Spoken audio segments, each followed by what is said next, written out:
ஓம் நமச்சிவாய. எல்லாம் நல்லதே நடக்கட்டும். சிவனின் அருளோடு எல்லோரும் நோய் நொடியின்றி நீண்ட ஆயுளோடு நிற்போம். சிவனின் பாதங்களை தஞ்சமடைவோம். சிவன் தன் தலையை பிரசூடியதற்கான காரணம் தெரியுமா? சந்திரனுக்கு அடைக்கலம் தந்தவர்தான் நம்முடைய சிவன். இந்து மதத்தின் மிக முக்கியமான கடவுள்களில் ஒருவர் சிவபெருமான். பொதுவாக சிவபெருமான் மிகவும் கோபப்படக்கூடிய கடவுள் என்று அனைவராலும் கூறப்படுபவர். ஆனால் உண்மையில் அவர் கெட்டவர்களுக்கு மட்டும்தான் ருத்ரமூர்த்தி. தன் பக்தர்களுக்கு எப்போதுமே அவர் சாந்த மூர்த்தி தான். தன்னை முழுமையாக நம்பும் பக்தர்களுக்கு சிவபெருமான் அவர்கள் வேண்டும் வரங்களை வழங்கக்கூடியவராவார். பொதுவாக மற்ற கடவுள்களிடமிருந்து சிவபெருமான் மிகவும் சக்தி வாய்ந்த வித்தியாசமானவர். அதை நீங்கள் அவரின் உருவத்திலிருந்து அறிந்து கொள்ளலாம். மற்ற கடவுள்கள் ஆபரணங்களில் ஜொலிக்க, சிவபெருமானோ வெறும் தோல் ஆடையை உடுத்திக்கொண்டு கையில் திருச்சூலத்துடன் காட்சியளிக்கிறார். அவர் அணிந்துள்ள ஒவ்வொரு பொருளுக்கும் ஒரு அர்த்தமும் கதையும் உள்ளது. அந்த வகையில் அவர் தலையில் பிறை வடிவில் நிலா இருப்பதற்கு காரணம் இருக்கிறது.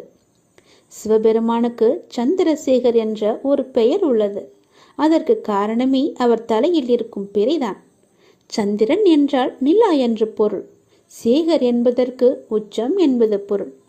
உச்சத்தில் நிலவை கொண்டவனே என்பதன் அர்த்தம்தான் சந்திரசேகர் என்பதாகும். ஆனால் சிவபெருமான் ஏன் தலையில் நிலவை வைத்திருக்க வேண்டும்? அந்த காரணத்தை, அதன் பின் இருக்கும் கதையையும் இந்த பதிவில் நாம் இங்கே காணலாம். சிவபுராண குறிப்புகளின்படி பிரம்மாவின் மகனான தக்ஷ பிரஜாபதி 27 நட்சத்திரங்களை தன் மகளாக கொண்டிருந்தார். அவரின் அனைத்து மகள்களும் சந்திரனுக்கு மணம் முடித்து வைக்கப்பட்டனர்.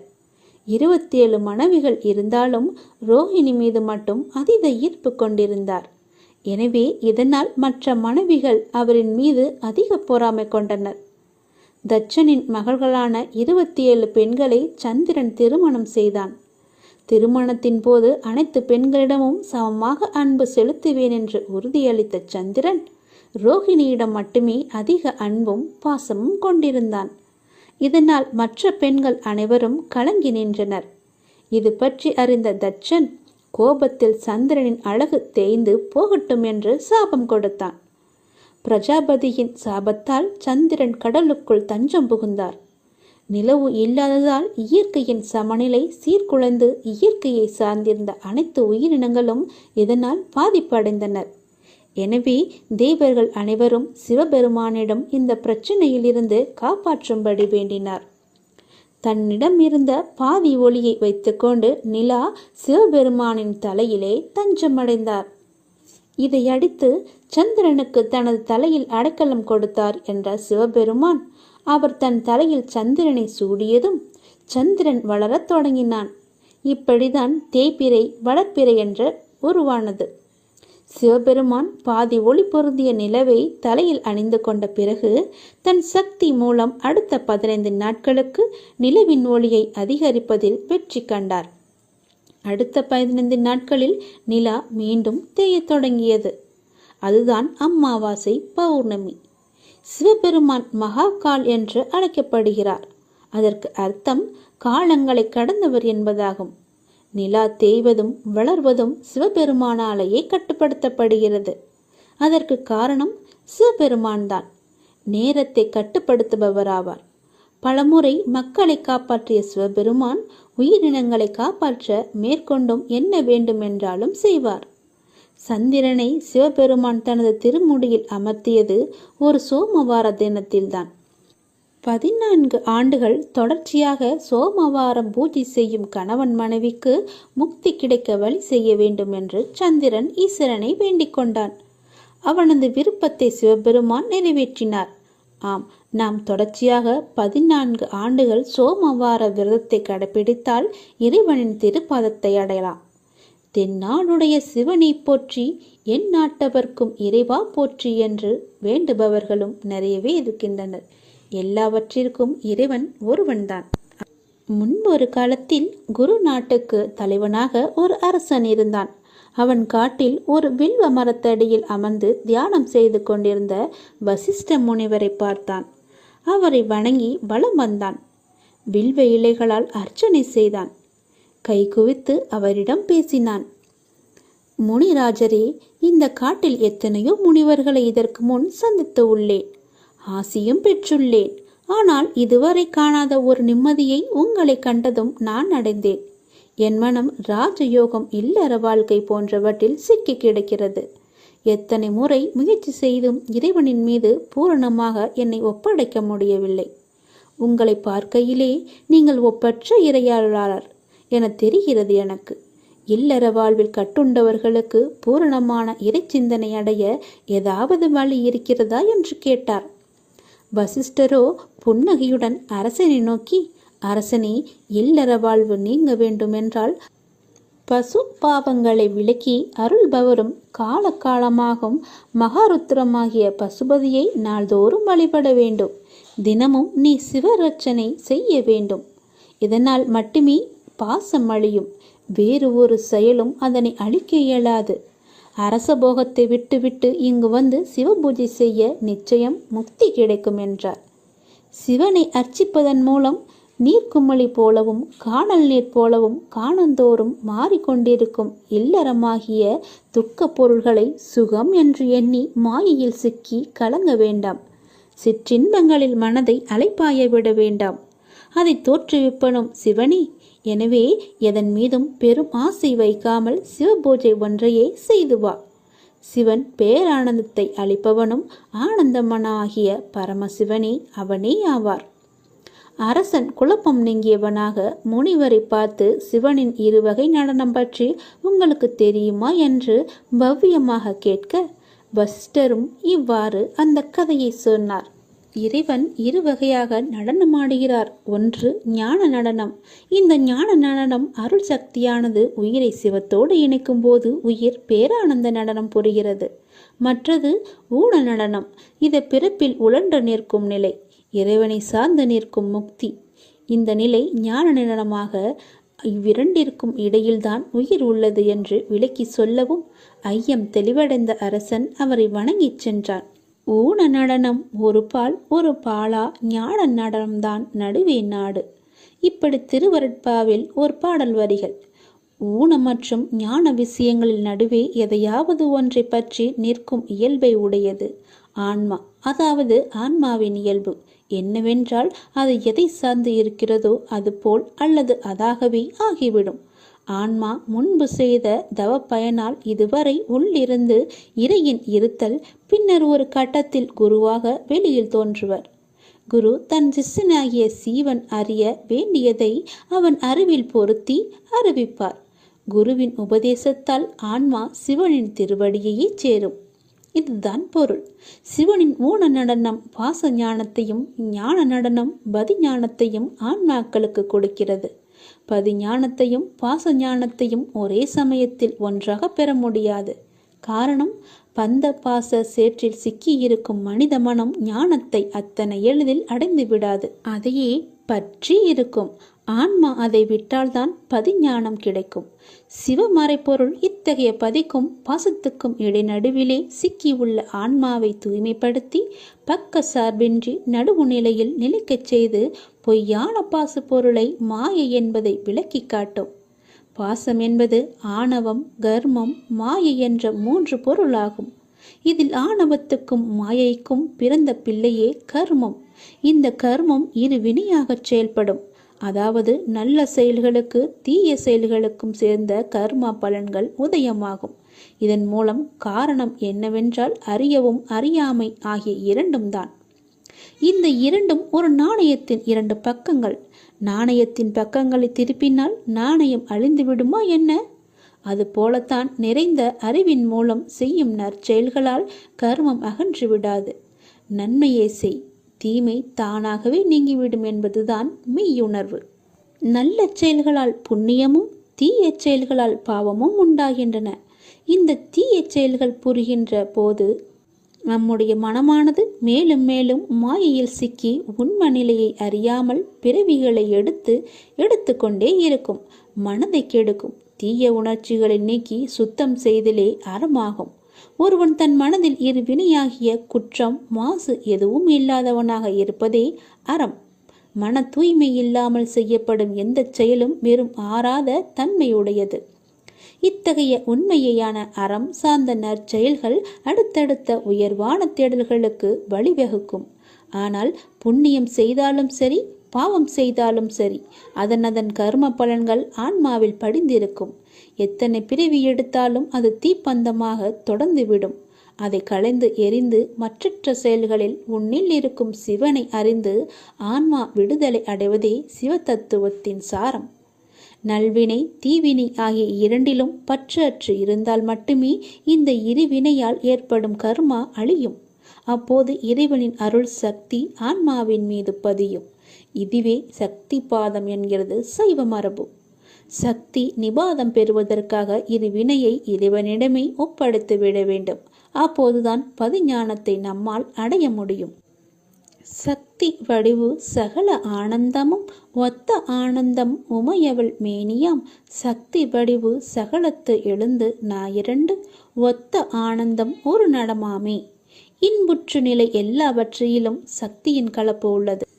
சீவர்களின் ஆனந்தம் அடைய தோன்றும் சகல வடிவமும் சக்தியின் வடிவமேயாகும். சிவனது அறிவில் சத்தாக சித்தாகவும் ஆனந்தமாகவும் நிறைபெற்ற ஆனந்தமே உமையாலையின் திருமேனியாகும். சக்தியினது வடிவு சீவர்களிடமிருந்து விளங்கி சிவனும் கலப்பதில் உண்டாகும் ஆனந்தமே ஒரு நடனமாகும். சிவன் சத்தாகவும் சித்தாகவும் ஆனந்தமாகவும் உள்ளது. சிவன் சிவத்தை விரும்பி அதில் திளைப்பதில் சிவனும் சத்தமாகவும் சித்தாகவும் ஆனந்தமாகவும் ஆகிறது. சிவன் முற்றிலும் சத்து சித்து ஆனந்தம் ஆகிவிடில் சிவனுக்கு சக்தியாகிவிடும். அப்போது இரண்டும் ஒத்த நிலை அமைகிறது. சிவனும் சீவனும் ஒத்த நிலையில் விளையும் ஆனந்தமே அற்புத நடனமாகும். அனுதினமும் நொடிதோறும் சுவாசமே சிவனாக இருக்கும் நிலைதான் உண்மையான ஆன்மீக நிலை. ஓம் நமச்சிவாய என்ற நாமம் இயல்பாகவே உன்னுள் உரைத்திருக்க வேண்டும். நமச்சிவாய என்ற நாமத்தின் விரிவாக்கம் சொல்கிறேன், கேட்டுக்கொள்ளுங்கள். நமச்சிவாயத்தில் ந என்ற எழுத்தின் பொருள் அங்கி எனப்படும் நெருப்பு. ம என்பதன் பொருள் மிதிக்கப்படும் முயல்கள். சி என்பதன் பொருள் துடு. வா என்பதன் பொருள் வீசுகரம். ய என்பதன் பொருள் அபயகரம். நமச்சிவாய என்பதின் பொருளே இதன் அர்த்தமாகும். உலக வாழ்க்கையில் வாழும் மனிதர்கள் இல்லறத்தில் இருந்து கொண்டே விலகி இறைவனை உணர வேண்டும். அதற்கான வழிமுறைகளை தேட வேண்டும். மனதில் ஒலிக்கும் ஓம் என்ற பிரணவ ஓசையை உணர்ந்து அதனை சிவத்தின் திருநடன ஒளியாக உணர்ந்து அதனுடன் ஒன்றியிருக்க வேண்டும். சிவனையும் அவன் அருளையும் மட்டுமே நினைத்திருக்க ஆன்மா வயப்படும். வேற்று எண்ணங்கள் உலக மாயைகள் நீங்கி இறைவனை மட்டுமே எண்ணும்போது இறை உணர்வு இயல்பாகவே நமக்குள் உறைந்துவிடும். நம் இயல்பிலேயே சிவனை அடையும் கருவிகளில் நமக்கு இருக்கிறது. அக்கருவிகளை கொண்டு முயற்சி செய்தால் இறை தானாகவே வழிகாட்டும். சிவனை அறிதலே வாழ்வின் ஒட்டுமொத்த தேடலின் பயன். அவனை உணர்தலே இன்பம். சிவத்துக்குரிய எல்லைகளை வார்த்தைகளால் விளக்கிச் சொல்ல இயலாது. ஆன்மாவால் சொற்களால் புரிந்து கொள்ள முடியாது. சிவதாண்டங்கள் எத்தனை என்று தெரியுமா? சிவதாண்டவங்கள் 108 உள்ளன. அதில் 12 தாண்டவங்கள் சிறப்பானவை, அனைவரும் அறியக்கூடிய. இந்த 18ம் அறிய வேண்டிய அற்புத பொக்கிசம். ஆனந்த தாண்டவம், சந்தியா தாண்டவம், சிருங்கார தாண்டவம், திரிபுர தாண்டவம், ஊர்த்துவ தாண்டவம், முனி தாண்டவம், சம்ஹார தாண்டவம், உக்ர தாண்டவம், பூத தாண்டவம், பிரளய தாண்டவம், புஜங்க தாண்டவம், சுத்த தாண்டவம். இந்த 12 தாண்டவங்கள் தான் மிகவும் சிறப்பு வாய்ந்தவை, அதி முக்கியமான அற்புத பொக்கிசமானவை. சிவனின் பாதங்களில் நாம் தஞ்சமடைந்தால் கவலையின்றி சந்தோஷமாகவே வாழலாம். உனது துயரங்கள் எல்லாமே விரைவிலேயே ஒரு முடிவுக்கு வரப்போகிறது. தேவையில்லாமல் உன்னுடைய கண்களை நீ கலங்க வைக்காதே. மகிழ்ச்சியாக இரு. நான் இருக்கும்போது எதற்காகவும் நீ கலங்கக்கூடாது. என்னை மீறி எதுவும் நடக்கப் போவதும் இல்லை. உன்னை நான் தேர்ந்தெடுத்து நான் வசிக்கும் இடத்திற்கு வரவழைத்தேன். எப்படிப்பட்ட சூழ்நிலையில் நானும் இருப்பேன் உன்னுடன். கலங்காதே. இன்னும் 1 மணி நேரத்தில், நிச்சயமாக இன்னும் 1 மணி நேரத்தில் உனக்கான நல்ல செய்தி தேடி வரும். என்னை நம்பு, முழுவதுமாக நம்பு. என் வாக்கு என்றுமே பொய்யாகாது. எந்த சூழ்நிலையிலுமே நான் உன்னை பொய்யாக்க மாட்டேன். உன்னை கைவிடவும் மாட்டேன். நம்பிக்கையோடு இரு. உனக்கு என்ன வேண்டும், எது வேண்டும் என்று எனக்கு தெரியும். எல்லாமே என்னிடம் இருக்கிறது. உனக்கு வேண்டியதை நான் கொடுக்கப் போகிறேன். உனக்காகத்தான் நான் காத்து கொண்டிருக்கிறேன். எப்போது என்னை முழுவதுமாக நம்ப ஆரம்பிப்பாயோ அந்த நொடி முதலே உனக்கான நல்ல காலம் பொருந்துவிடும். கவலைப்படாதே. உனக்கு இப்போது மாயை என்ற வலை, கர்மா என்ற துன்பம் உன்னை துரத்தி கொண்டு இருக்கிறது. அதிலிருந்து விடுபடுவதற்காகத்தான் நீ என்னை நம்பு என்று சொல்கிறேன். நீ என்னை நம்பினால் உனக்கு நிச்சயமாக 1 மணி நேரத்தில் நல்ல செய்தி உன்னை தேடி தானாகவே வரும். உன்னை இன்று நான் வழிநடத்தி செல்லும் ஆசானாக நான் இருக்கிறேன். உனக்கான நித்தியப்படி வழங்க நான் சற்று தயங்கி யோசித்து நின்றால் உனக்கு என்னாகும்? என்ன நடந்திருக்கும்? சற்று யோசித்துப்பார். நீ கேட்டு நான் செய்ய வேண்டிய அவசியமில்லை. எந்த சூழ்நிலையிலும் நீ கடந்து வந்த பாதையை மட்டும் நீ மறக்காதே. நான் இருக்கிறேன் என நம்பு. கலங்காதே. உனது கண் முன்னால் நான் அமர்ந்து கொண்டிருக்கிறேன். உன்னுடைய செயல்களில் மாற்றத்தைக் கண்டு என்னை முழுமையாக ஏற்றுக்கொண்டு என்னை நீ காண துடிப்பாய். அப்போது நான் உன் கண் முன்னே தோன்றும் போது உன்னால் பேச முடியாமல் கண்களில் ஆனந்த கண்ணீர் வழிய நீ வாயடைத்து போய் நிற்பாய். உனது கிரகத்தில் நான் வாசம் செய்யும் போது எதற்குமே நீ கலங்காதே. நான் இருக்கிறேன். அனைத்திலும் இருந்து நான் உன்னை விடுவிப்பேன். நல்லதே நடக்கும். உனக்கான எல்லா நல்லதுகளையுமே நான் நடக்க வைத்து உன்னை உயர்த்தி பார்க்க போகிறேன். உனக்கு வேண்டியதை செய்ய நான் இருக்கும்போது எவரிடத்திலும் போய் நீ நின்று கொண்டிருக்காதே. உனது தேவையை பூர்த்தி செய்ய யாசகம் பெற்று உனக்கு தருவதற்கு காத்திருக்கிறேன். நான் இருக்கிறேன் நிழலாக. என்றுமே உனக்காக. என் வார்த்தையை நம்பு. நம்பிக்கை வை. சிலர் உனக்கு பின்னால் உன்னை பற்றி கேலியாக பேசுவதை கேட்டு நீ வருந்தி கொண்டிருக்கிறாய். ஒன்றை மட்டும் நீ நன்றாக புரிந்து கொள். அவர்கள் விமர்சனம் செய்யும் காரணம் தெரியுமா? எதனால் என்று தெரிந்து கொண்டாயா? தெரிந்து கொள். உன் தரத்திற்கு அவர்களால் வர முடியாத போதுதான் அவர்கள் உன்னை பற்றி பின்னாடி புறம் பேசிக்கொண்டிருக்கிறார்கள். உன்னிடம் எல்லாமே இருக்கிறது, அவர்களிடம் அது இல்லை. அதனால்தான் உன்னை பற்றி அவர்கள் பொறாமைப்பட்டு புறம் பேசிக்கொண்டிருக்கின்றனர். உன்னிடம் இருப்பது போன்று அவர்களிடம் இல்லாத போதுதான் உன்னை துன்புறுத்தி அது முடியாத போதுதான் அவர் இப்படி செய்து கொண்டிருக்கிறார்கள் என்பதை நீ தெரிந்து கொள். இன்னும் உன் வாழ்க்கையில் பல அற்புதங்கள் நடக்கப் போவதையும் அவர்கள் பார்க்கத்தான் போகிறார்கள். என் வார்த்தை மீது நீ நம்பிக்கை வை. நீ என்னுடைய உயிரான குழந்தை என்று உனக்கு நன்றாகவே தெரியும். உன்னை பார்த்து அவர்கள் இன்னும் பொறாமைப்படப் போகிறார்கள். அவர்களுடைய பொறாமையெல்லாம் உன்னை ஒன்றுமே செய்யாது. ஏனென்றால் நீ என்னுடைய குழந்தை. நீதான் எனக்கு உலகம். உன்னை ஒரு வளையத்திற்குள் வைத்து நான் பாதுகாத்து கொண்டிருக்கிறேன். என்னை மீறி எதுவுமே நடக்காது. நீ என் பாதுகாப்பு வளையத்திற்குள் தான் இருக்கிறாய். எது உன்னை நோக்கி வந்தாலும் அந்த வளையத்திற்கு வெளியே நின்றுவிடும். அதனால் நீ கவலைப்படாது என் குழந்தையே. போர்க்களத்தில் புறமுதுகை காட்டுபவர்கள் வீரமானவர்கள் அல்ல. புறமுதுகில் குத்துபவர்களை கண்டு நீ வேதனை கொள்ளாதே. அவர்கள் கோழை என்று நினைத்துக்கொள். அவர்களின் கோழைத்தனம்தான் அவர்களை வீழ்த்தும். அதை நீ முதலில் புரிந்து கொள். யாராக இருந்தாலும் அறம் என்பது ஒன்றுதான். பல்வேறு முகங்கள் அதற்கு இல்லை, ஒரே முகம்தான். என்றைக்குமே அறம் என்பது மட்டும்தான் ஜெயிக்கும். அதை நீ தெளிவாக புரிந்து கொள். அந்த முகத்தை நான் உன்னிடம் பார்க்கிறேன். உனது நேர்மை உன்னை வழிநடத்தி செல்லும். உனக்கான அனைத்தும் விரைவிலேயே உனக்கு கிடைக்கும். உன்னை என்னுடைய உயிராக நான் பாதுகாத்து கொண்டிருக்கிறேன். நீ எதற்குமே கலங்காதே. எல்லாமே கூடிய விரைவிலேயே முடிவுறும். நீ கவலைப்பட்டு கொண்டிருப்பதால் எதுவுமே நடக்கப் போவது இல்லை. நீ என் பாதுகாப்பு வளையத்தில் இருக்கிறாய் என்பதை நீ மறந்து விடாதே. நீ எப்போது மறந்தாயோ அப்போதே உனக்கு துன்பம் வந்து உன்னை ஆட்டி படைத்துவிடும். அதனால் அதை மறக்காமல் இரு. என்னை சுற்றி என் அப்பா இருக்கிறார் என்ற நம்பிக்கையோடு இரு. எல்லாவற்றையுமே நானே பார்த்து கொள்கிறேன். உன்னை ஒரு தூசி கூட நெருங்காத அளவுக்கு நான் பார்த்து கொள்கிறேன்.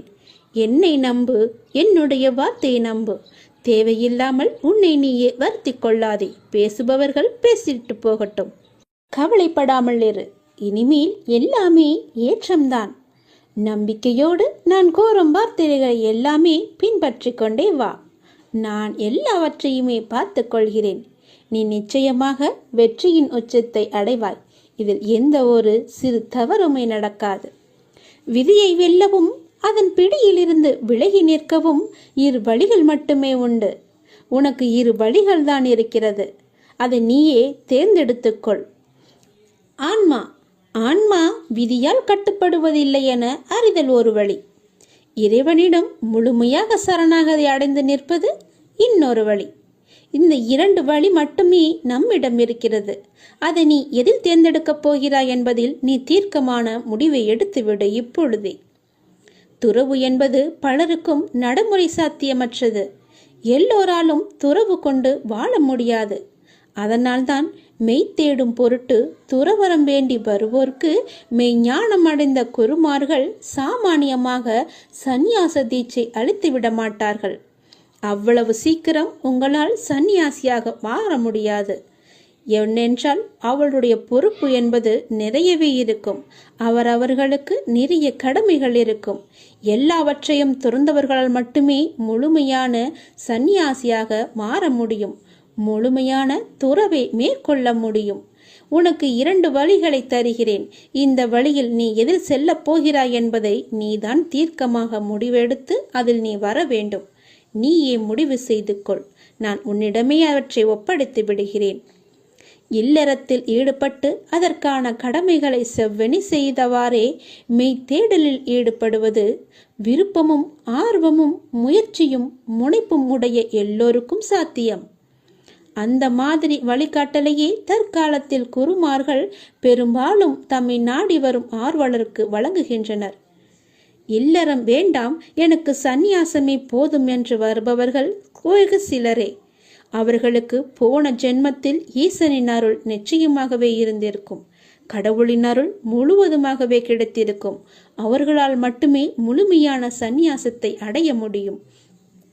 இல்லத்தில் ஈடுபட்டாலும் அவர்களால் வெகு விரைவில் அதை விட்டு வர முடியாது. சந்நியாசத்தை ஏற்க முடியாது. துறவை மேற்கொள்ள முடியாது. அவர்கள் சந்நியாசம் வேண்டும் என்று வந்தாலும் அவர்களுடைய முழு நினைப்புமே அவர்கள் இல்லறத்தை மட்டுமே நினைத்து கொண்டிருக்கும். அதனால் யாருக்கு யார் இறைவன் அந்த அருளை கொடுக்கிறாரோ அவர்களால் மட்டுமே முழுமையான சந்நியாசத்தை, அதாவது துறவை மேற்கொள்ள முடியும். கடவுளை அடையும் பாக்கியமும் அவர்களுக்கு மட்டுமே கிடைக்கும். நீ எந்த வழியில் போகப் போகிறாய் என்பது முடிவு செய்.